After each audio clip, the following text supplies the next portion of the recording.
दोस्तों, इस वीडियो में हम जानेंगे कि जब महारथी अर्जुन कहते हैं कि माधव, मैं इस अस्त्र का दोबारा प्रयोग नहीं कर सकता। अगर मैंने इस अस्त्र का दोबारा प्रयोग किया तो ये मुझे ही मार डालेगा। और हाँ, मैं आपको बता दूं कि ये वीडियो का दूसरा भाग है। हमने पहला भाग बना लिया है। अगर आपने नहीं देखा है तो आपको लिंक डिस्क्रिप्शन बॉक्स में मिल जाएगी, आप वहाँ से देख लीजिएगा।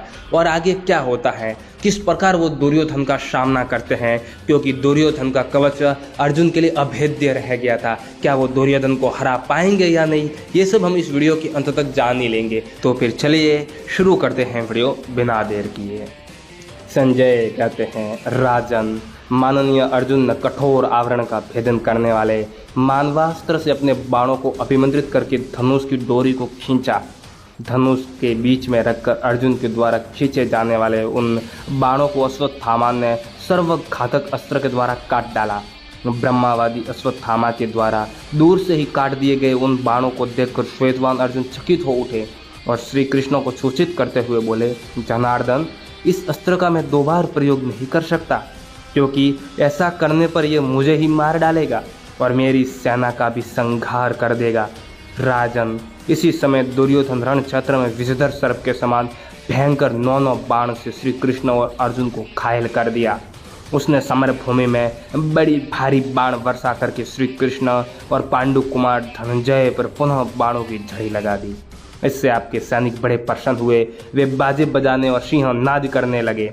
तदनंतर युद्धस्थल में कुपित हुए अर्जुन अपने मुंह के कोने चाटने लगे। उन्होंने दुर्योधन का कोई ऐसा अंग नहीं देखा जो कवच से सुरक्षित न हो। तदनंतर अर्जुन अच्छी तरह छोड़े हुए कालोपम तीखे बाणों द्वारा दुर्योधन के चारों घोड़ों और दोनों पृष्ठ रक्षकों को भी मार डाला। तत्पश्चात पराक्रमी स्वयं साची अर्जुन ने तुरंत ही उसके धनुष और दस्ताने को काट दिया और रथ को तोड़ना आरंभ किया। उस समय पार्थ ने रथहीन हुए दुर्योधन की दोनों हथेलियों में 2 पैने बाणों द्वारा गहरी चोट पहुंचाई। उपायों को जानने वाले कुंती कुमार ने अपने बाणों द्वारा दुर्योधन के नखों के मांसों में प्रहार किया। तब वह वेदना से व्याकुल हो युद्ध भूमि से भाग चला। धनंजय के बाणों से पीड़ित हुए दुर्योधन को भारी विपत्ति में पड़ा हुआ देख श्रेष्ठ धनुर्धर योद्धा उनकी रक्षा के लिए आ पहुंचे। उन्होंने कई हजार रथों, सजे सजाए हाथियों, घोड़ों तथा रोष में भरे हुए पैदल सैनिकों द्वारा अर्जुन को चारों ओर से घेर लिया। उस समय बड़ी भारी बाण वर्षा और जन समुदायों से घिरे हुए अर्जुन, श्री कृष्ण और उनका रथ, इनमें से कोई भी दिखाई नहीं देता था। तब अर्जुन अपने अस्त्र बल से उस कौरव सेना का विनाश करने लगे। वहां सैकड़ों रथ और हाथी अंग भंग होने के कारण धराशायी हो गए।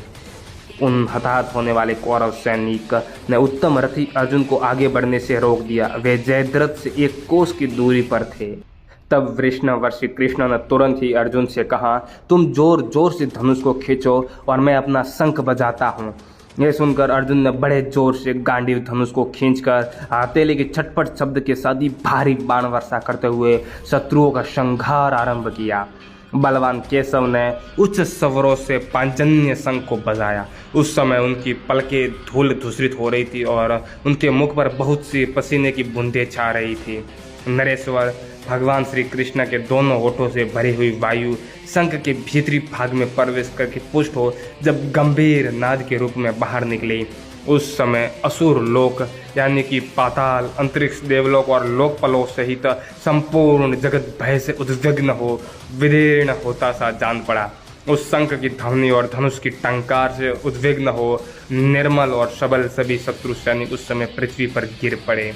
उनके घेरे से मुक्त हुआ अर्जुन का रथ वायु संचालित मेघ के समान शोभा पाने लगा। इससे जयद्रथ के रक्षक सेवा सेवकों से क्षुब्ध हो उठे। जयद्रथ की रक्षा में नियुक्त हुए महाधनुर्धर वीर सहसा अर्जुन को देखकर पृथ्वी को कंपाते हुए जोर जोर से गर्जना करने लगे। उन महामनस्वी वीरों ने शंख ध्वनि मिले हुए बाणजनित भयंकर शब्दों और सिंहनाद को प्रकट किया। आपके सैनिकों द्वारा किए हुए उस भयंकर कोलाहल को सुनकर श्री कृष्ण और अर्जुन ने अपने श्रेष्ठ शंखों को बजाया। प्रजानाथ, उस महान शब्द से पर्वत, समुद्र, द्वीप और पाताल से ये सारी पृथ्वी गूंज उठी थी। भरत श्रेष्ठ, वह शब्द संपूर्ण 10 दिशाओं में व्याप्त होकर वही कौरव पांडव सेना में प्रतिध्वनित हो रहा था। आपके रथी और महारथी श्री कृष्ण और अर्जुन उपस्थित देख बड़े भारी उद्वेग में पड़कर उतावले हो पड़े। आपके योद्धा कवच धारण किए, महाभाग श्री कृष्ण और अर्जुन को आया हुआ देख कोपित हो उनकी ओर दौड़े। यह एक अद्भुत सी बात हुई। दोस्तों आज के लिए इतना ही। ये वीडियो आपको कैसा लगा आप हमें कमेंट में ज़रूर बताइएगा। आगे अगर इसका अगला भाग चाहिए तो आप हमें कमेंट कर दीजिएगा, हम अगला भाग जरूर लाएंगे।